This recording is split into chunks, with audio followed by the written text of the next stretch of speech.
What's the biggest ecom SEO mistake that ecom store owners make that's holding them back from ranking at the top of Google?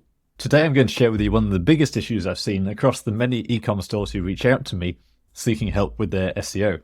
This is based on our learnings from working with lots of ecom stores, including this one, which went from just 800 visitors a month in August 2023 to 25,000 visitors in September 2024. If you want to get similar results for your ecom store, then go to seojesus.com/apply, or I will leave a link below. You'll see an outline of how our process works, where we focus very heavily on deliverables because we believe that's the best way to get ROI. 90% of SEO is just content and links and performing those in the correct way. And then we include the technicals and expert consultancy to make sure you get the maximum results for those deliverables. So there are a few more case studies you can see there. And if you fill in the form, then we'll get back to you within 24 hours. And even if we don't think you're a fit for us, we'll still give you some advice on the best channels we think could work for you. Now, when it comes to issues with ecom SEO, this is quite a major trend that I've been seeing. Now, when you're just starting with SEO foundations, when you're just looking at a keyword, it's always good to start with DR as a metric, so how powerful your website is based on its backlink profile. And it's a very good way to just eyeball a search result and decide if I want to rank for CBD gummies 300 milligrams. We do a lot of work with cannabis and CBD companies.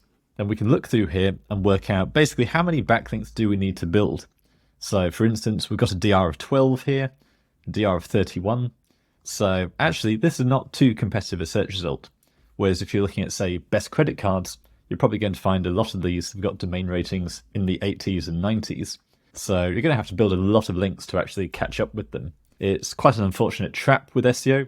It's kind of like the real estate market, where there's a sense that if only you'd bought a house 20 years ago, then other houses today would be more attainable because you'd have all that equity built up in your existing property. And it's the exact same with backlinks. I feel there's a lag and a latency element where if you want to compete with a DR 57 or a 69, there's a good chance they're actively building backlinks every month. In the CBD niche especially, I've got an affiliate friend who's building between 40 and 60 links per month. And he had this fatigued look on his expression when he told me this, saying just to keep up, he had to build 40 to 60 links per month. So if you're competing in one of these spaces, then not only do you need to be building that many links, but you've also got to consider all your competitors have been doing that velocity for a long period of time beforehand. So you've got to catch up to them in the first place and then maintain the same velocity. So you've got to outpace them throughout in order to catch up with them. And the tragic thing about that is link costs go up considerably over time. I've spoken to other link building agency owners who have basically said, we can't really see us being in business in 5 years' time, because if you look at the rate at which backlinks have gone up over the past few years, then it is massively above inflation. I mean, it's only a few years ago you could still get backlinks for free with guest posting, and then most website owners started requesting admin fees for those guest posts, and now we're seeing the price of those admin fees going through the roof. I'm talking about doubling every year. But that aside, I'm getting sidetracked. The point is, lots of website owners say, we've got a DR of 60, why are we not ranking? There's a DR of 40 that's above us. And you've probably encountered this as well. You've got a big brand and yet certain pages just aren't competing. And the reason for that is page level authority. And there is this belief that Google ranks pages, not websites. Now, Ahrefs has got a tool for this where we look at domain rating, but also URL rating. Now, everyone talks about domain rating, but very few people are actually talking about URL rating, and that's actually a more significant metric because it represents the power of that page. And ultimately, when Google's looking at the results, it's the pages it's ranking, it's the documents. And you can see that in all the patents, all its technical specifications. Now, like any metric, this isn't seamless, but we can see very clearly that top ranking pages do have a very high URL rating. Now, URL rating to an extent is inherited from domain rating. So if you've got a powerful website, lots of homepage backlinks, and you've got good internal links to the rest of your site, then those inner pages will inherit some of that power from the other backlinks and therefore grow their URL rating.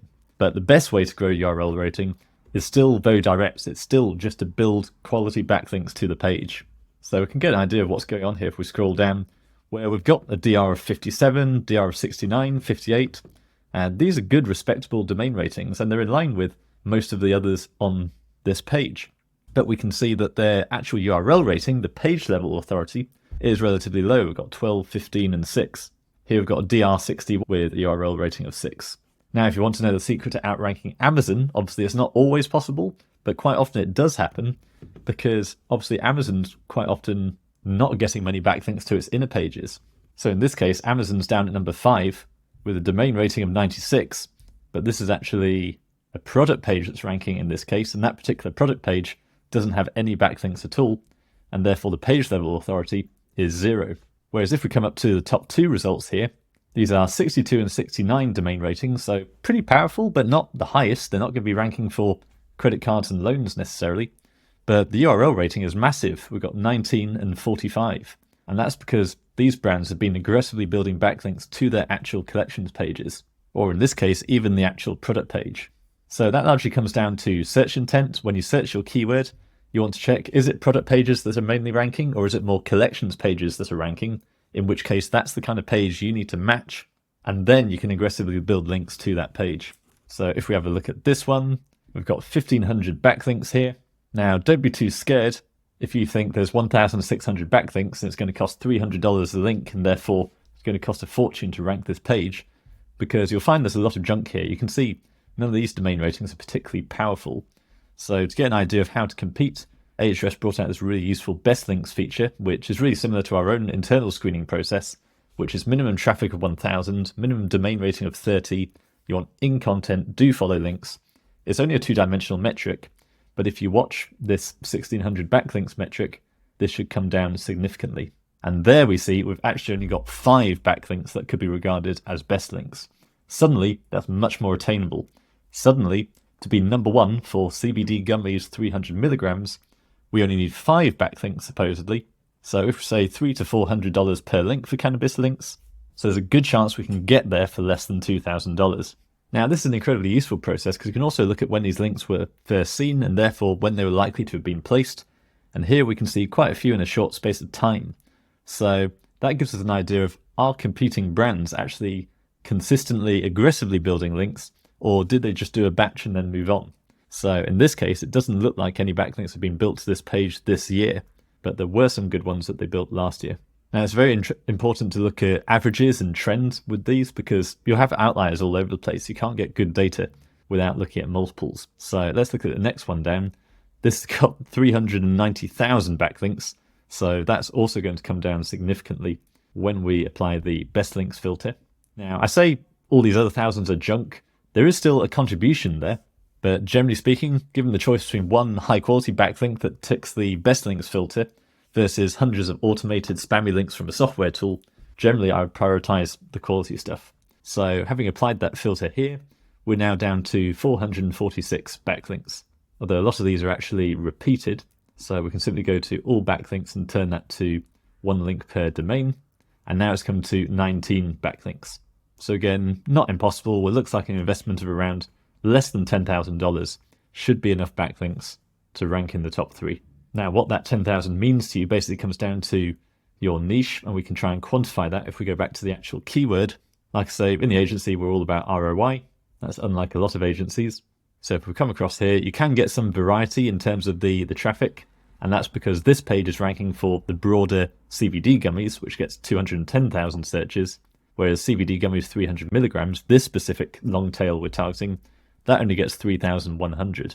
So if you are a smaller brand, then generally it does make more sense to go after the longer tails, the more niche queries, because you can still rank number 1 through the relevance.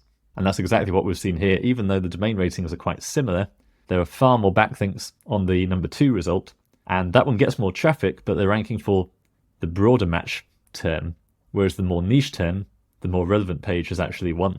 However, in terms of judging ROI, what I generally say is we typically expect these kinds of product-based ecom pages to convert around 10-20%. On the flip side, Ahrefs tends to underestimate traffic, normally by about 20-30%. So this 2,000 visitors could easily be 3,000 visitors, but we're not going to take the best case example in each of these. Let's take what we've got, and we'll be conservative about it. So let's say 200 sales a month. So we'll take the Ahrefs traffic estimate and assume it only converts at 10%. So that's 200 sales. And now we just look at the price per sale. They've got a subscribe and save option, so the lifetime value there is really important to consider, because even if you don't make money on the front end, there's a good chance you'll make money on the back end. But assuming these visitors by one and never come back again, that's $35.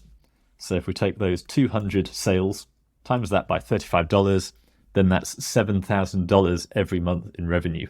That's ignoring customer lifetime value. That's ignoring the fact that Ahrefs is probably underestimated.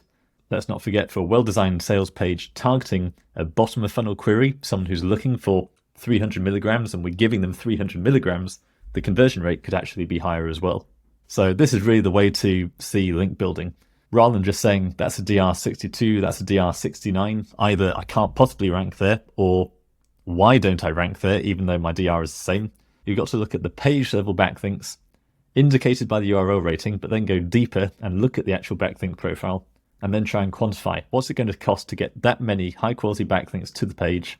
And therefore, if I match that website, if I do everything they're doing, get the correlation, and therefore take my conversion rate, apply it to the likely traffic I'm going to get from that keyword ranking, and then suddenly a $10,000 spend on links suddenly seems a bargain because you're getting so much lifetime value as a result. Obviously, that's not guaranteed. There's still volatility there. But if you do that consistently across 10 category pages, then the chances are you're going to win in plenty of them. And even if you don't, or you find it's taking longer than you expected, one thing I really like about SEO is it really accumulates over time. So you could invest really heavily in 1 year, pause a bit for a few months after, and then a year later, you've still got all that investment baked into your website. You've still got that real estate. You have your content, you have your links, and it's all aging and improving. Hopefully you saw my one-page website case study where I'm doing some lead generation, and this made me $5,000 in the first month it was monetized. But actually, between setting the site up and doing the initial work of building the site, writing the content and doing the backlinks, and then for it to jump up to number one, there was actually very little. The trick was really doing nothing. And that's because time is a massive ranking factor. So I put in all the effort back here and then just left it 6 months to a year, and suddenly it rocketed up to number one. So while it may feel like a marathon when you're paying into backlinks every month, ultimately there's a strong chance of payoff down the line. It might not be in a few months' time. It could well be in a couple of years' time.